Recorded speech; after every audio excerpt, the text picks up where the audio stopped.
Carlos is sitting at his desk at 3 p.m., staring at his computer screen. Out of nowhere, he's hit with an overwhelming craving for something sweet. He walks to the vending machine, buys a candy bar, eats it in 3 bites, and 10 minutes later, he's craving another one.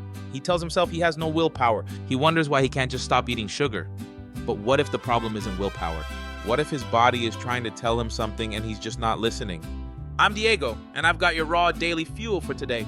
Listen, most cravings come from one of 3 buckets: underfueling, dehydration, or stress.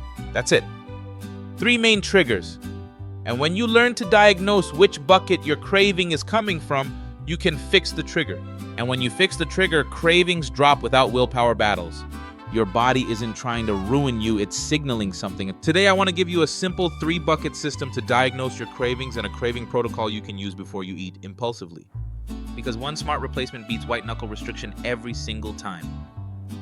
Let's start with bucket 1. Underfueling. This is when your body genuinely needs more food, more calories, or more of a specific nutrient, usually protein. Carlos's 3 p.m. craving, his body might be running on empty. Maybe he skipped breakfast, had a light lunch, or hasn't eaten enough protein all day. His blood sugar is crashing, and his body is sending an urgent signal. Get me energy now. Here's how to diagnose underfueling cravings. First, ask yourself, when did I last eat and what did I eat? If it's been more than 4 hours, or if your last meal was mostly carbs without protein or healthy fats, you're probably underfueled. Second, notice the intensity. Underfueling cravings feel urgent, almost desperate. Your body isn't being polite, it's demanding fuel.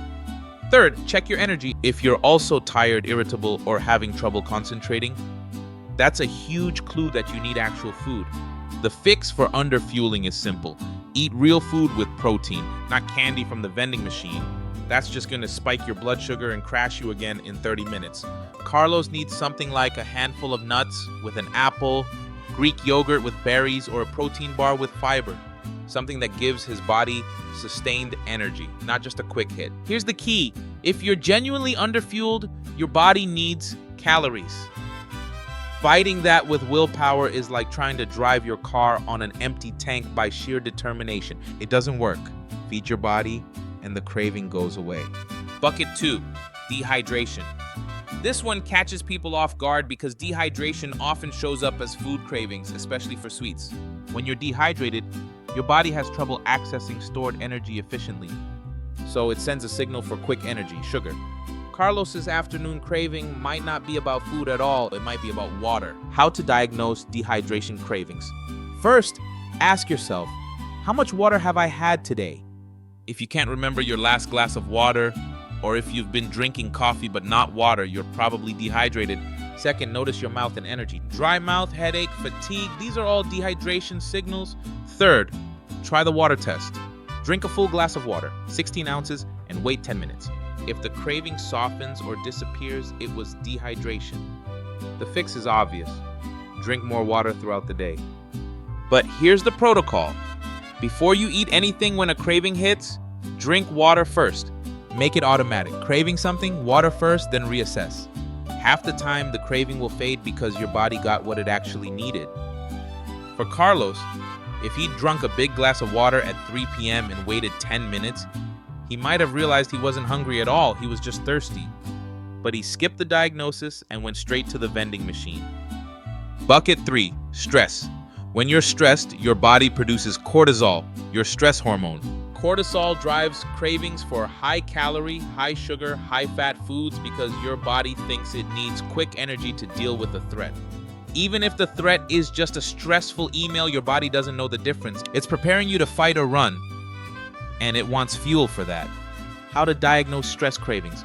First, check your emotional state. Are you anxious, overwhelmed, frustrated, or under pressure? Stress cravings often hit during or right after stressful situations. Second, notice what you're craving. Stress cravings usually involve comfort foods, chocolate, chips, ice cream, pizza, foods that feel soothing or distracting. Third, notice the timing. Stress cravings often hit suddenly, right after a difficult conversation, a tough meeting, or a frustrating moment. The fix for stress cravings isn't food, it's stress management. Carlos might need to step away from his desk for 5 minutes, take 10 deep breaths, go for a quick walk around the block, or do 30 seconds of movement to burn off the cortisol. His body doesn't actually need food, it needs to discharge stress. But here's the smart replacement strategy. If Carlos tries the stress management fix and he still wants something, he can have something that addresses the craving without derailing his energy. Dark chocolate instead of a candy bar, a handful of almonds instead of chips. Something real, something satisfying, but not something that's going to spike and crash him. Now let me give you the craving protocol, the system you use before you eat impulsively. This is the pause that changes everything. Step 1, stop.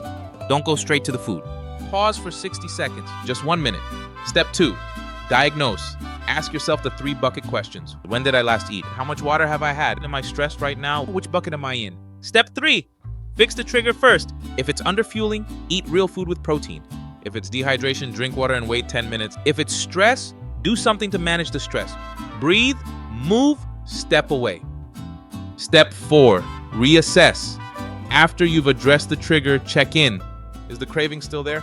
If yes, have a smart replacement. If no, you just saved yourself from eating something your body didn't actually need. This protocol takes 2 minutes, maybe 3. But it's the difference between reacting and responding, between being controlled by cravings and being in partnership with your body. Here's what most people get wrong. They try to fight cravings with willpower. They white-knuckle it. They tell themselves no over and over. But if your body is genuinely underfueled, dehydrated, or stressed, willpower doesn't fix the problem. You're fighting a signal your body is sending for a real reason. Fix the trigger and cravings drop without willpower battles. Carlos's 3 p.m. craving wasn't a character flaw, it was a signal. Maybe his body needed more protein at lunch. Maybe he needed more water. Maybe he needed to manage his work stress better. But he didn't diagnose, he just reacted. And that's why 10 minutes later, he was craving another candy bar.